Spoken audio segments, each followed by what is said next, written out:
Hello students, আমার চ্যানেলে তোমাদেরকে স্বাগত। শুরু করছি মাধ্যমিক 2027 পরীক্ষার্থীদের জন্য ক্লাস 10-এর একটি ইতিহাসের ক্লাস।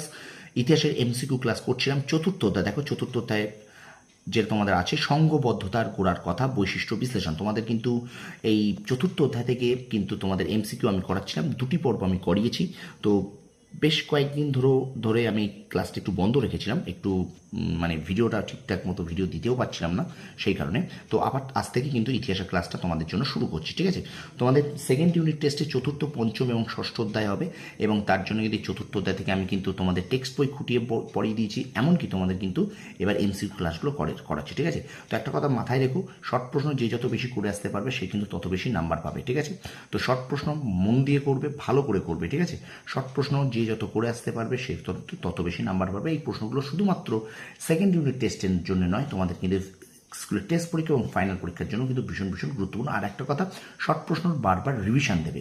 রিভিশন যে যত বেশি দেবে তত কিন্তু মনে থাকবে। আজকে যে কটা প্রশ্ন আমি করালাম, আজকে তুমি পড়লে এবং তারপর আবার দুদিন পরে পড়লে, আবার দুদিন পরে পড়লে, এইভাবে আবার 3 দিন পরে পড়লে, এইভাবে তুমি যত পড়তে থাকবে, রিভিশন দেবে, তোমার কিন্তু শর্ট প্রশ্ন তত বেশি রপ্ত থাকবে, ঠিক আছে? তো চলো শুরু করে দিই। মাধ্যমিক ইতিহাস ক্লাস 10 ইতিহাসের মাধ্যমিক 2027 ক্লাস 10 ইতিহাস চতুর্থ অধ্যায় সংঘবদ্ধতার গোড়ার কথা, বৈশিষ্ট্য বিশ্লেষণ থেকে এমসিকিউ তৃতীয় পর্ব। আজকে কিন্তু ক্লাস নম্বর 3 এই অধ্যায়, ঠিক আছে? তো চলো শুরু করি ক্লাসটি। দেখো দেখো আজকের ক্লাসে প্রথম প্রশ্ন, 19 শতককে সভা সমিতির যুগ বলে অভিহিত করা হয় কারণ এ সময় বিভিন্ন রাজনৈতিক সংগঠন গড়ে উঠেছিল। পরে প্রশ্ন, ভারতের প্রথম রাজনৈতিক প্রতিষ্ঠান হল বঙ্গভাষা প্রকাশিকা সভা। পরে প্রশ্ন, বঙ্গভাষা প্রকাশিকা সভাতে সম্পাদক ছিলেন দুর্গা প্রসাদ তর্ক পঞ্চানন। পরে প্রশ্ন, ল্যান্ড হোল্ডার্স সোসাইটির সভাপতি ছিলেন রাজা রাধাকান্ত দেব। পরে প্রশ্ন, জমিদার সভাকে ভারতের প্রথম স্বাধীনতার অগ্রদূত বলেছেন যোগেশচন্দ্র বাগল। পরে প্রশ্ন, জমিদার সভার অন্যতম প্রতিষ্ঠাতা ছিলেন প্রসন্ন কুমার ঠাকুর। নেক্সট প্রশ্ন, অভারতীয় যে ব্যক্তি জমিদার সভার যুগ্ম সম্পাদক পদে ছিলেন ডব্লিউ.সি. হ্যারি। নেক্সট কোশ্চেন, ভারত সভার কার্যক্রমে যুক্ত ছিলেন সুরেন্দ্রনাথ বন্দ্যোপাধ্যায়। পরে প্রশ্ন, ভারত সভার প্রথম সভাপতি ছিলেন আনন্দমোহন বসু। তারপরে প্রশ্ন দেখো, ভারত সভার প্রথম অধিবেশন বসে কলকাতার অ্যালবার্ট হলে। নেক্সট প্রশ্ন, ভারত সভার প্রথম আন্দোলন ছিল কোন আইনের বিরুদ্ধে? উত্তর হবে সিভিল সার্ভিস আইন। পরের প্রশ্ন দেখো, ভারতের জাতীয় কংগ্রেস প্রতিষ্ঠিত হয় 1885 খ্রিস্টাব্দে। স্টুডেন্টস, ভিডিওটা একটু শেয়ার করবে, লাইক করবে, কমেন্ট করবে, ঠিক আছে? একটু শেয়ার করো। তারপর দেখো, চলো আমরা ভিডিওর কন্ট্রোল করি। পরের প্রশ্ন, বাংলার মুকুটহীন রাজা নামে পরিচিত ছিলেন সুরেন্দ্রনাথ বন্দ্যোপাধ্যায়।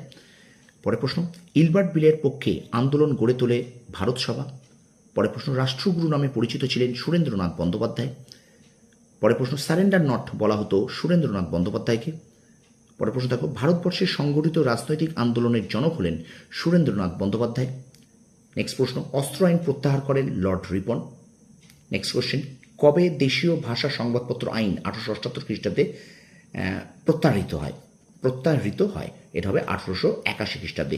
তোমরা মনে রেখো, দেশীয় সংবাদপত্র আইন কিন্তু প্রবর্তিত হয় 1878 খ্রিস্টাব্দে, ঠিক আছে? আচ্ছা, তারপর দেখো, নাট্যাভিনয় নিয়ন্ত্রণ আইন কবে পাশ হয়? 1776 খ্রিস্টাব্দে। আচ্ছা, তারপরে দেখো, আচ্ছা এটা আমার মনে হচ্ছে একটু ভুল আছে এখানটায়, এটা 1878 হবে এই উত্তরটা। এখানটায় যে নাট্য বিষয় নিয়ন্ত্রণ আইন, এটা কিন্তু 1876 হবে, ঠিক আছে? এটা কিন্তু 1776 হবে না, এখানে প্রিন্ট মিস্টেক আছে, এটা কিন্তু 1876, ঠিক আছে? নাট্যাভিনয় নিয়ন্ত্রণ আইন পাশ হয় কিন্তু এটা 1876,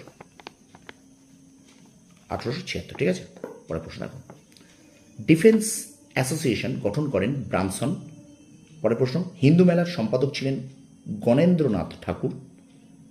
পরের প্রশ্ন দেখো, চৈত্র মেলা হিন্দু মেলা রূপে পরিচিত হয় 1867 খ্রিস্টাব্দ থেকে।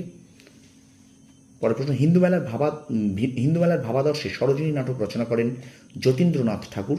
এবং আজকের ক্লাসের 3 নম্বর ক্লাসের চতুর্থ অধ্যায়ের ইতিহাসের শেষ প্রশ্ন, হিন্দু মেলা চলেছিল 14 বছর।